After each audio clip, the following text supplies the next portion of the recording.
ಓಂ ಶಾಂತಿ ಇವರೇ. ಲಿವ್ಗೆ ಆಗೋ ಲಿವ್ಲಿ ಯಾರು ಇಷ್ಟಪಡ್ತಾರೆ ಒಳ್ಳೆಯವರು ಅವ್ರಿಗೆ ಒಳ್ಳೆಯದಾಗಲಿ ಇವರೇ. ಇವರೇ, ಕಾರ್ತಿಕ ಮಾಸದ ಕಾರ್ತಿಕ ಪೌರ್ಣಮಿ ನವಂಬರಲ್ಲಿ ಬರುತ್ತೆ. ಪ್ರತಿ ವರ್ಷ ನವಂಬರಲ್ಲಿ ಬರುತ್ತೆ. ಕಾರ್ತಿಕ ಪೌರ್ಣಮಿ ಶುದ್ಧವಾದ ಪೌರ್ಣಮಿ. ಇದು ಮುತ್ತುಗಳು ಗೊತ್ತಲ್ಲ, ಸಮುದ್ರದಲ್ಲಿ ಅವಳ ಚಿಪ್ಪುಗಳು ಇರ್ತಾವಲ್ಲ, ಅವಳ ಚಿಪ್ಪುಗಳು ಸಮುದ್ರದಲ್ಲಿ ಅವಳ ಚಿಪ್ಪುಗಳು ಬಿಡುಗಡೆ ಮಾಡ್ತಕ್ಕಂಥ, ಅವುಗಳ ಆಯುಸ್ಸು ಮುಗಿದ ಮೇಲೆ ಬಿಡುಗಡೆ ಮಾಡ್ತಕ್ಕಂಥ ಮುತ್ತುಗಳು, ಅವುಗಳಲ್ಲಿ ಮುತ್ತುಗಳು ತಯಾರಾಗ್ತವೆ. ಸಮುದ್ರ ತಳದಲ್ಲೂ ಕೂಡ ತುಂಬಾ ಅವಳುಗಳು ಗೂಡು ಕಟ್ತವೆ, ಮನೆ ಮಾಡ್ತವೆ.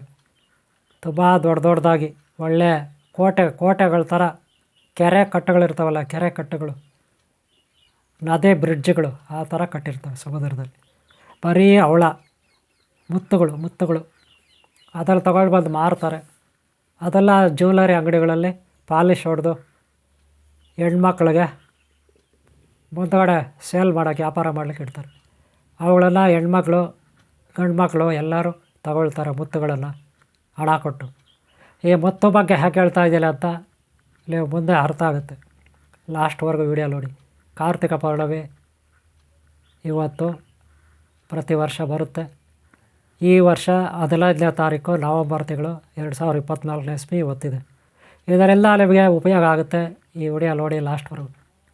ಮುತ್ತುಗಳು ಧರಿಸೋದ್ರಿಂದ ಒಳ್ಳೆಯದಾಗುತ್ತೆ. ಮಕ್ಕಳಿಲ್ಲದವ್ರಿಗೆ ಮಕ್ಕಳಾಗುತ್ತೆ. ದಾರಿದ್ರ್ಯ ಇರೋರು ದಾರಿದ್ರ್ಯ ನಾಶ ಆಗುತ್ತೆ.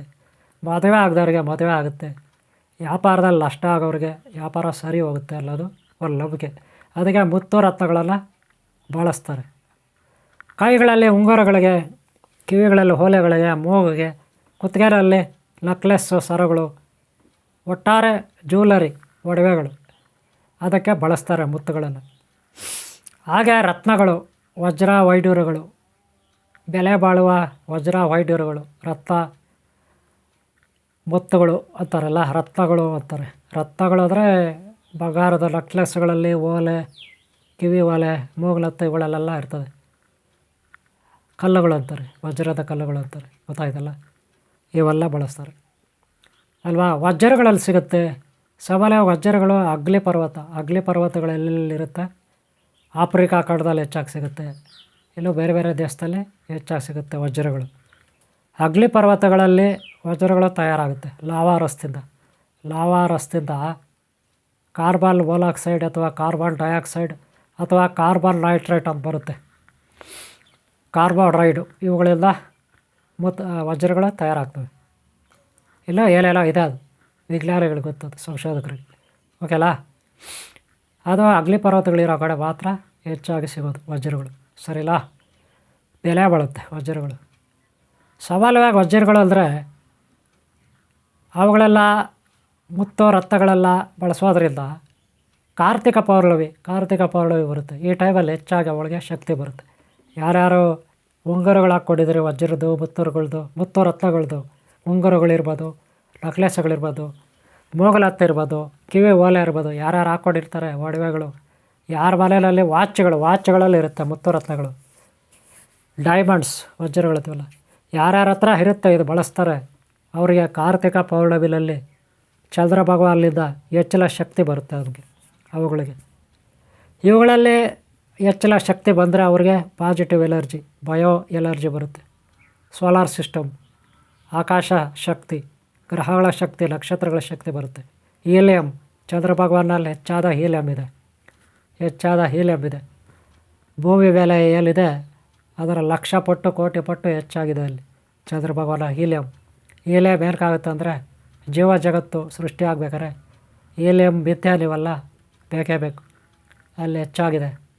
ಗೊತ್ತಾಯ್ತಾ. ಮಿಥೇನು, ಹೀಲಿಯಂ ಎಲ್ಲ ಹೆಚ್ಚಾಗಿದೆ. ಆ ರೀತಿ ಇವಾಗ ಚಂದ್ರ ಭಗವಾನ ಕಾರ್ತಿಕ ಪೌರ್ಣಮಿ ದಿನ ಭೂಮಿಗೆ ಹತ್ರ ಬರ್ತಾಳೆ. ಭೂಮಿಗೆ ಬಹಳ ಹತ್ರ ಬರ್ತಾಳೆ ಚಂದ್ರ ಭಗವಾನ. ಅದಕ್ಕೆ ಹೆಚ್ಚಿನ ಶಕ್ತಿ ಬರುತ್ತೆ ನಮಗೆ. ಯಾರಲ್ಲಿ ಮುತ್ತು ರತ್ನಗಳು ಇರುತ್ತೆ ಅವ್ರಿಗೆಲ್ಲ ಹೆಚ್ಚಿನ ಶಕ್ತಿ ಬರುತ್ತೆ. ಮುತ್ತು ರತ್ನಗಳು, ವಜ್ರ ವೈಢೂರ್ಯಗಳು ಇಲ್ಲದವರು ಬಡವರು ಎಲ್ಲಿ ಮಾಡೋದು ಸ್ವಾಮಿ ಅಂತ ಕೇಳ್ತೀರ. ನಿಜ. ನೀವು ಕಾರ್ತಿಕ ಪೌರ್ಣಮಿ ದಿನ ರಾತ್ರಿ ಹೊತ್ತು ಬಲೆ ಮೇಲೆ ಕೂತ್ಕೊಳ್ಳಿ. ಬಲೆ ಮೇಲೆ ಕೂತ್ಕೊಂಡು ಸ್ವಲ್ಪ ಹೊತ್ತು ಟೈಮ್ ಪಾಸ್ ಮಾಡಿ, ಧ್ಯಾನ ಮಾಡಿ, ಜಪ ಮಾಡಿ. ಹೆಚ್ಚು ಸಮಯ ಚಂದ್ರನ ಬೆಳಕಲ್ಲಿ ಕಾರ್ತಿಕ ಪೌರ್ಣಮಿ ದಿನ, ಹಾಗೆ ಚೈತ್ರ ಪೌರ್ಣಮಿ ದಿನ, ಹಾಗೆ ಗುರು ಪೌರ್ಣಮಿ ದಿನ, ಇಂಥ ಪೌರ್ಣಮಿಗಳಲ್ಲಿ, ಹಾಗೆ ಬುದ್ಧ ಪೌರ್ಣಮಿ ಅಂಥ ದಿನಗಳಲ್ಲಿ ಬಲೆ ಮೇಲೆ ಕೂತ್ಕೊಳ್ಳಿ, ಇಲ್ಲ ತೋಟದಲ್ಲಿ ಕೂತ್ಕೊಳ್ಳಿ, ಇಲ್ಲ ಬಲೆಯಿಂದ ಆಚೆ ಕೂತ್ಕೊಳ್ಳಿ. ಒಟ್ಟಲ್ಲಿ ಚಂದ್ರ ಭಗವಾನೆಲ್ಲ ಬೆಳಕು ಲಿಬೆ ಮೇಲೆ ಬೀಳಬೇಕು. ಆ ಎಲರ್ಜಿ ನಿಮಗೆ ಬರುತ್ತೆ. ಅದರಿಂದ ನಿಮಗೆ ರೋಗಗಳು ನಾಶ ಆಗುತ್ತೆ. ಯಾರಿಗೆ ಮಕ್ಕಳಾಗಲ್ವೋ ಅವ್ರಿಗೆ ಮಕ್ಕಳಾಗುತ್ತೆ. ಯಾರಿಗೆ ದಾರಿದ್ರ್ಯ ಇರುತ್ತೋ ದಾರಿದ್ರ್ಯ ನಾಶ ಆಗುತ್ತೆ. ಯಾರಿಗೆ ಮನಸ್ಸು ಸರಿ ಇಲ್ಲ, ಅಸ್ಥಿರತೆ ಇರುತ್ತೆ, ಅವ್ರಿಗೆ ಆದಷ್ಟು ಸ್ಥಿರತೆ ಬರುತ್ತೆ. ಓಕೆಲಾ? ಇದು ಹುಣ್ಣಿಮೆ ದಿನ ನಮಗೆ ಸಿಗ್ತಕ್ಕಂಥ ಒಂದು ಎಲರ್ಜಿ. ಅದಕ್ಕೆ ಬೆಳಗ್ಗೆಯಿಂದ ಆದಷ್ಟು ಪವಿತ್ರವಾಗಿರಬೇಕು, ಕಡಿಮೆ ಆಹಾರ ತಿನ್ನಬೇಕು. ಹುಣ್ಣಿಮೆಗಳ ದಿನ, ಹಬ್ಬಗಳೆಲ್ಲ ಬರುತ್ತಲ್ಲ ಹಿಂದೂ ಧರ್ಮದಲ್ಲಿ ಯಾವುದೇ ಹಬ್ಬ ಬರಲಿ, ಹಿಂದೂ ಧರ್ಮದಲ್ಲಿ ಯಾವುದೇ ಒಂದು ಪೌರ್ಣಮಿ ಬರಲಿ, ಹುಣ್ಣಿಮೆ ಆ ಥರ ಎಲ್ಲ ಬರಲಿ, ಆ ದಿನಗಳಲ್ಲಿ ನಾವು ಭಾಳ ಶುದ್ಧವಾಗಿ ಮಾನಸಿಕವಾಗಿ, ದೈಹಿಕವಾಗಿ, ಭಾವನಾತ್ಮಕ ನಾವು ಶುದ್ಧರಾಗಿರಬೇಕು. ಆದಷ್ಟು ಶಾಂತಚಿತ್ತರಾಗಿರಬೇಕು. ಪೌರ್ಣಮಿ ದಿವಸ ಚಂದ್ರಭಾಗದಿಂದ ನಾವು ಶಕ್ತಿಯೆಲ್ಲ ಪಡಿಬೇಕು. ಪ್ರತಿ ಬೆಳಗ್ಗೆ ಹೊತ್ತು ಸೂರ್ಯೋದಯ ಆದಾಗ ಹೊರಗಡೆ ಬೆಳಗ್ಗೆ 8:30 ಒಳಗೆ ಆಚೆ ಕಡೆ ಸೂರ್ಯನ ಬೆಳಕು, ಸೂರ್ಯನ ಶಕ್ತಿ, ಸೂರ್ಯನ ಶಾಖ ಮೇಲೆ ಬೀಳಬೇಕು. ಬೆಳಗ್ಗೆ 8 ಗಂಟೆ ಒಳಗೆ ಸೂರ್ಯನ ಶಾಖವೆಲ್ಲ ನೀವು ನಿಮ್ಮ ಮೈ ಮೇಲೆ, ನಿಮ್ಮ ಶರೀರ ಮೇಲೆ ಬೆಳಿಬೇಕು. ಹಾಗೆ ನೀವು ಕೂತ್ಕೋಬೇಕು. ಮನೆಯಿಂದ ಆಚೆ ಸೂರ್ಯನ ಬೆಳಕು ಬೀಳಬೇಕು ನಿಮ್ಮ ಮೇಲೆ, ಸೂರ್ಯನ ಬಿಸಿಲು ನಿಮ್ಮ ಮೇಲೆ ಬೀಳಬೇಕು. ಮಲೆ ಮೇಲೆ ಆದರೂ ಕೂತ್ಕೊಳ್ಳಿ, ಮಲೆ ಒಳಗೆ ಆಚೆ ಆದರೂ ಕೂತ್ಕೊಳ್ಳಿ. ಒಟ್ಟಲ್ಲಿ ಸೂರ್ಯ ಎಲ್ಲ ಬೆಳಕು ಬೆಳಗ್ಗೆ 8 ಗಂಟೆ ಒಳಗೆ. ಹಾಗೆ ಸಂಜೆ 5:30 ಮೇಲೆ, ಸಂಜೆ 5:05 ಮೇಲೆ ಸೂರ್ಯನ ಬೆಳಕು ನಿಮ್ಮ ಮೇಲೆ ಬೀಳಬೇಕು. ಆಗ ನಿಮಗೆ ಒಳ್ಳೆಯ ಎಲರ್ಜಿ ಶಕ್ತಿ ಬರುತ್ತೆ. ಸೂರ್ಯ ಭಗವಾನಲ್ಲಿದ್ದ ಡಿ ವಿಟಮಿನ್ ನಿಮಗೆ ಬರುತ್ತೆ. ಇದರಿಂದ ಪ್ರೆಗ್ನೆನ್ಸಿ, ಹೆಣ್ಮಕ್ಳು, ಹೆಂಗಸರು ಗರ್ಭದಲ್ಲಿರೋ ಮಗುಗೆ ಹೆಚ್ಚಿನ ಜ್ಞಾನ ಬರುತ್ತೆ, ಬುದ್ಧಿ, ಹೆಚ್ಚಿನ ಶಕ್ತಿ ಬರುತ್ತೆ. ಹಾಗೆ ಗರ್ಭಿಣಿ ಸ್ತ್ರೀಯರಿಗೆ ಹೆಚ್ಚಿನ ಶಕ್ತಿ ಬರುತ್ತೆ. ಅವ್ರಿಗೆ ಡಿ ವಿಟಮಿನ್ ಇರುತ್ತೆ. ಸಾಮಾನ್ಯವಾಗಿ ಡಿ ವಿಟಮಿನ್ನು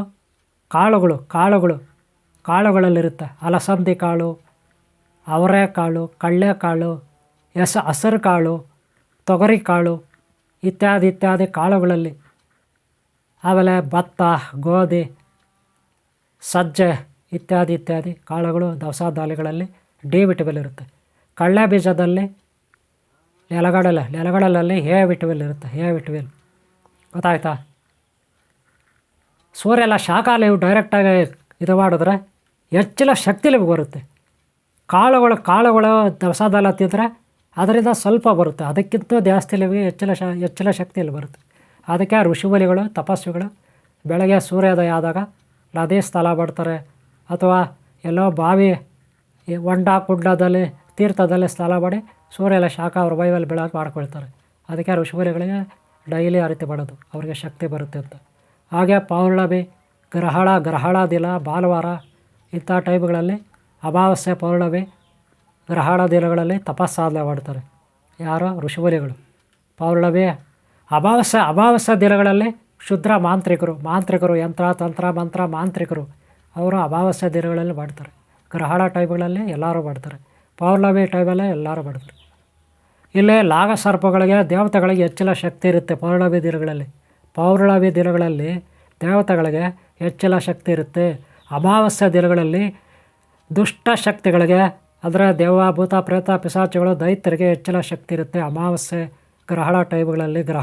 ಅಮಾವಾಸ್ಯೆ ಟೈಮ್ಗಳಲ್ಲಿ ದೈತ್ಯರು, ಭೂತ, ಪ್ರೇತ, ಪಿಶಾಚಿಗಳಿಗೆ ಹೆಚ್ಚಿನ ಶಕ್ತಿ ಇರುತ್ತೆ. ಅದಕ್ಕೆ ಆ ಟೈಮಲ್ಲಿ ಮಂತ್ರವಾದಿಗಳು ಆ ಶಕ್ತಿಗಳಲ್ಲಿ ವಶ ಮಾಡ್ಕೊಳಕ್ಕೆ ಹೋಗ್ತಾರೆ. ಅದೇ ಪೌರ್ಣಮಿ ದಿನ, ಹಬ್ಬಗಳ ದಿನ ದೇವತೆಗಳಿಗೆ ಹೆಚ್ಚಿನ ಶಕ್ತಿ ಇರುತ್ತೆ. ಅದಕ್ಕೆ ಸಾತ್ವಿಕರು, ಸತ್ವಗುಣ ಇರೋರು ದೇವತೆಗಳೆಲ್ಲ ವಶ ಮಾಡ್ಕೊಳ್ಳಿಕ್ಕೆ ಪ್ರಯತ್ನ ಪಡ್ತಾರೆ. ಅದಕ್ಕೆ ಪೌರ್ಣಮಿ ಇವತ್ತು 15 ಇವತ್ತು ತಾರೀಕು 11ನೇ ತಿಂಗಳು 2024ನೇ ಶುಕ್ರವಾರ ಇವತ್ತು. ಪ್ರತಿ ವರ್ಷ ಕಾರ್ತಿಕ ಪೌರ್ಣಮಿ ಕಾರ್ತಿಕ ಮಾಸದಲ್ಲಿ ಬರುತ್ತೆ. ಚೈತ್ರ ಪೌರ್ಣಮಿ ಚೈತ್ರ ಮಾಸದಲ್ಲಿ ಬರುತ್ತೆ. ಬುದ್ಧ ಪೌರ್ಣಮಿ ಆಮೇಲೆ ಗುರು ಪೌರ್ಣಮಿ ಇವೆಲ್ಲ ಬರುತ್ತೆ. ಪೌರ್ಣಮಿಗಳೆಲ್ಲ ಉಪಯೋಗಿಸ್ಕೊಳ್ಳಿ ನೀವು.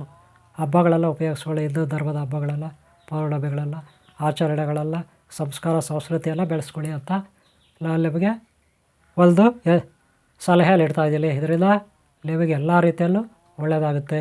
ಓಕೆ, ಒಳ್ಳೆಯದಾಗಲಿ. ಇದು ಕಾರ್ತಿಕ ಪೌರ್ಣಮಿ ಬಗ್ಗೆ ಸ್ವಲ್ಪ ಮಾಹಿತಿ ಕೊಟ್ಟಿದ್ದೀನಿ.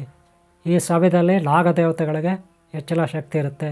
ನಾಗಬಳಿಗಳು ಅಲ್ಲಲ್ಲಿ ಇರುತ್ತೆ, ಅದು ಎಲ್ಲರಿಗೂ ಸಿಗಲ್ಲ. ನಾಗದೇವತೆಗಳು ಏನಿದ್ರು ಒಳ್ಳೆಯವರಿಗೆ ಮಾತ್ರ ಸಹಾಯ ಮಾಡ್ತಾರೆ. ನಾಗಬಳಿಗಳೆಲ್ಲ ಪ್ರಸಾದಿಸ್ತಾರೆ. ನಾಗಲೋಕವಲ್ಲೇ ಅವರು ಪ್ರಸಾದಿಸ್ತಾರೆ, ನಿಧಿಯಲ್ಲೇ ಪ್ರಸಾದಿಸ್ತಾರೆ. ಓಕೆನಾ? ಅದೆಲ್ಲ ಬಲಾತ್ಕಾರವಾಗಿ ಕೆಟ್ಟವರು ನಾಗಬಳಿಗಳಲ್ಲಿ ವಶ ಮಾಡ್ಕೊಳ್ಳೋಕ್ಕೆ ಪ್ರಯತ್ನ ಪಡ್ತಾರೆ. ಕೆಲವರು ಕೆಟ್ಟವರು ಬಲಾತ್ಕಾರವಾಗಿ ದುಷ್ಟರು, ಅದು ತಪ್ಪು. ಯಕ್ಷಿಣಿ ವಿದ್ಯೆ ಆಗಲಿ, ಪ್ರತ್ಯಂಗಿರ ವಿದ್ಯೆ ಆಗಲಿ, ನಾಗದೇವತೆಗಳಲ್ಲಿ ವಶ ಮಾಡ್ಕೊಳ್ಳೋದಾಗಲಿ, ಯಾವುದೇ ದೇವತೆಗಳೆಲ್ಲ ಬಲಾತ್ಕಾರ ವಶ ಮಾಡ್ಕೊಳ್ಳೋದು ಅಪರಾಧ, ತಪ್ಪು. ಗೊತ್ತಾಯ್ತಲ್ಲ? ಅದೇ ನಾವು ಭಕ್ತಿಯಿಂದ ಪ್ರೀತಿಯಿಂದ ಅವರಿಗೆ ಶರಣಾಗತರಾದರೆ ಅವರೇ ನಮಗೆ ಒಲಿತಾರೆ, ಆಶೀರ್ವಾದ ಮಾಡ್ತಾರೆ, ನಮಗೆ ರಕ್ಷಣೆ ನೀಡ್ತಾರೆ. ಗೊತ್ತಾಯ್ತಲ್ಲ? ಓಕೆ ಅವರೇ, ನಿಮಗೆ ಈ ವಿಡಿಯೋ ಇಷ್ಟ ಆದರೆ ಲೈಕ್ ಮಾಡಿ. ನಿಮಗೆ ಒಳ್ಳೆಯದಾಗಲಿ, ನಿಮ್ಮ ಕಷ್ಟಗಳು ನಿವಾರಣೆ ಆಗಲಿ, ನಿಮ್ಮ ದಾರಿದ್ರ್ಯ ನಿವಾರಣೆ ಆಗಲಿ, ರೋಗಗಳು ನಿವಾರಣೆ ಆಗಲಿ, ನಿಮಗೆ ಸಂತಾನ ಭಾಗ್ಯ ಇಲ್ಲ ಅಂದರೆ ಪ್ರಾಪ್ತಿ ಆಗಲಿ, ಮದುವೆ ಆಗಿಲ್ಲ ಅಂದರೆ ಒಳ್ಳೆಯ ಹುಡುಗಿ ಸಿಕ್ಕಲಿ, ಒಳ್ಳೆಯ ಹುಡುಗ ಸಿಕ್ಕಲಿ, ಎಲ್ಲರೂ ಒಳ್ಳೆಯದಾಗಲಿ. ಓಕೆ, ಈ ವಿಡಿಯೋ ಇಷ್ಟ ಆಗಿದ್ರೆ ಒಂದು ಲೈಕ್ ಮಾಡಿ. ಹಾಗೆ ಸಬ್ಸ್ಕ್ರೈಬ್ ಆಗಿಲ್ಲ ಅಂದರೆ ಹಾಕ್ಕೊಳ್ಳಿ. ಇದು ಕಾರ್ತಿಕ ಪೌರ್ಣಮಿಯ ಒಂದು ವಿಶೇಷತೆ. ಓಕೆ, ನಿಮಗೆ ಎಲ್ಲರೂ ಒಳ್ಳೆಯದಾಗಲಿ. ಓಂ ಶಾಂತಿ, ಓಂ ಶಾಂತಿ, ಓಂ ಶಾಂತಿ ಇವರೇ.